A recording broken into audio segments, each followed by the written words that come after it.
এই কি হচ্ছে কালো করে ভাইটা এরকম করছে কেন? তুই ভাই করছিস কেন? এই তোর এলাকায় আসলাম, একটা ভালো জায়গায় ঘুরতে নিয়ে গেলি না, নিয়ে আসলি কোথায়? স্টেশনে। এটা কি কোনো ঘোরার জায়গা? তুই যাই পরিবেশে ঘুরতে যাচ্ছিস সেই পরিবেশ কালীগঞ্জে থাকা লাগে না? এই স্যার, তোদের কালীগঞ্জে একটা নিরিবিলি পরিবেশ নেই? না, অমন পরিবেশ কালীগঞ্জে নেই। এই নেই মানে কালীগঞ্জও আছে। আছে আছে।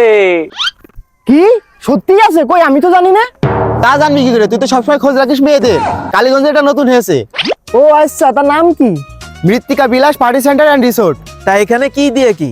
এটা শিশু পার্ক ও রিসোর্টও বলতে পারো। তা এখানকার পরিবেশটা কেমন? এখানকার পরিবেশটা খুবই সুন্দর, মনোমুগ্ধকর ও নিরিবিলি একটা পরিবেশ। এই তাহলে তো আমরা কালীগঞ্জে ভালো কিছুই পাইছি। তাই এখানে কি কি আছে? আর এটা ফ্যামিলি ও শিশুদের নিয়ে ঘোরার জন্য বেস্ট একটা প্লেস। এখানে শিশুদের জন্য থাকছে water boat, train, swing chair, jumping ও 3D থিয়েটার। এগুলো তো সব শিশুদের জন্য, বড়দের জন্য কিছু নেই? আছে তো, বড়দের জন্য জন্মদিন, বিবাহ, মিটিং, সেমিনার সহ সকল ধরনের ইভেন্ট আয়োজন করা হয়।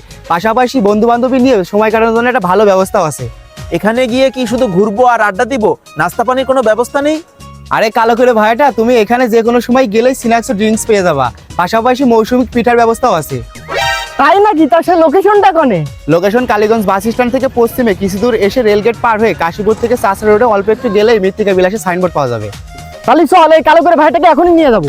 আরে এখন যাবি কেন? মৃত্তিকা বিলাস তো সকাল 10টা থেকে রাত 9টা পর্যন্ত খোলা থাকে। তুই যদি দিনে এসে রাতে যাস তাহলে ওই ভিউটা একটু বেশি মনোমুগ্ধকর। আরে ভাই, দিনেও যাব রাতেও যাব, চল।